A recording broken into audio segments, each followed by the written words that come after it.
Hey guys, this is Bob. Today we're going to talk a little bit about your hand and body position when you are playing the piano.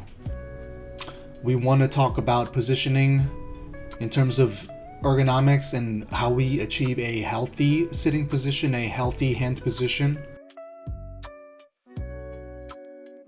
As for distance, you want to make sure that you're not too close or you're not too far away from the piano. An easy way to figure out if you're too close or too far would be to just leave your arms down at your side. Completely relax your arms and your shoulders and just lift up your forearms and see if you can reach the piano where your elbows are down by your side. If you can reach the piano, you're probably close enough. If you can't reach the piano, you probably want to get closer. If you feel like you need to move your hands out of the way to get them onto the piano, then you're probably too close. What I like to look at is when you look at your body from the side, the position of your elbows shouldn't be behind you. Like your elbows should not travel beyond your torso. They shouldn't go behind your back. So you want them either to be down at the side near your rib cage or in front of you slightly. Personally, I prefer to have my arms and my hands in front of me slightly. That way I have a little bit more wiggle room to lean. So here, as you can see, you want to set up in a way where there's a lot of what we would call 90-degree angles, right? Here's one. Here's another one. Here's one in your legs. Here's the one in your arms, okay? You can almost draw it like a polygon. Here, I'll show you in this really simple drawing right here. Once you're in a good spot and you're comfortable sitting down and you're close enough to the piano or you're far enough away from the piano, you need to look at your hand position or what your hands look like, because this is probably one of the most important things that a lot of people overlook. If you play with your hands in an awkward position for a really long time or for any extended period of time, it can create injuries. You're going to have micro trauma. So you might not feel it at first, but as you keep playing and you keep playing, there are certain things that you do to your joints and your tendons that either cause tension or they cause wear and tear that eventually, it'll break after a long time. Very similar to if you hit something over and over again, you can cause damage to it. That's the concept behind micro trauma. Now, when we think about hand position, you'll hear a lot of people talk about what they consider quote-unquote the neutral hand position. You can figure this out really easily, what your hand feels like in a neutral position, by just leaving them at your side and relaxing them completely. If you freeze your hand in that position and you bring it up to the piano, you'll see you have a very natural rounded shape. Your wrist is pretty straight.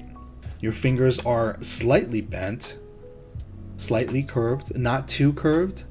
We have to get away from this idea that you need to be playing on the tip of your fingers where your fingernails are. It's not, you don't curve like that, like a claw. You don't have like a claw hand. That's not good for playing. And you'll see very extreme examples of this if you watch some professional pianists, but they use their hands and arms in a different way that allows them to have a very, very curved finger shape. And we're not going for that. We're just going to go for something much easier, much more approachable and accessible. So you want to make sure that your arms and your wrists and your hand do not fall below or underneath, right? Underneath the keyboard line. So we'll use the white keys as an example, and if we just draw another line out from the white keys, you can see that if I drop below this line, then I have too much extension on my wrist and it puts my hand and my fingers in an awkward position to play. So that's why you want to match the keyboard to around your belly button or chest level, so that when your hands naturally rest on the piano, they don't fall too far below this line. This is a side view of what you want your hands and your arms to look like when you're just sitting at the piano. This is not, you don't have to match this exactly, but you want to be in this general area. If you're too far or you're too close, it's going to affect your playing. Here's a visual from a first-person point of view of where you want your hands to be on the piano. You don't want them to be too far up or too far down on the piano. You can use your thumb or your pinky as a reference because those are the shortest fingers. If your thumbs can reach the white keys or your pinkies can reach the white keys, then you should be far enough up on the piano. You don't need to go all the way in. And you don't want to be so far off that your thumbs are hanging off of the piano either. One important part of playing is that you want to look at the side of your arm and your hand, and you want to make sure that these are relatively straight. You want a straight line right here. If these aren't in a straight line most of the time, or if they're not relaxed, they can be curved slightly, but you'll create a lot of tension and you'll create a lot of pain eventually right here in this spot from having your wrist torqued over to the side like that. So just be careful when you play. You don't want to be in a spot where you're constantly compromising your hand position just to reach the notes.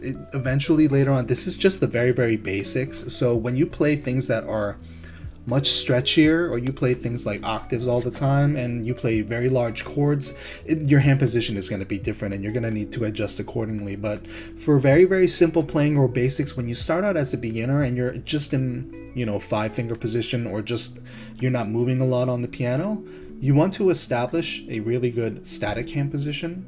That way you have a good base to work off of when you do get to a more intermediate or advanced level and you need to start using more advanced hand movements or some more advanced techniques. But in the beginning, it's important that you understand and that you can feel what it's like to have your hands in a good position as opposed to a not so good position.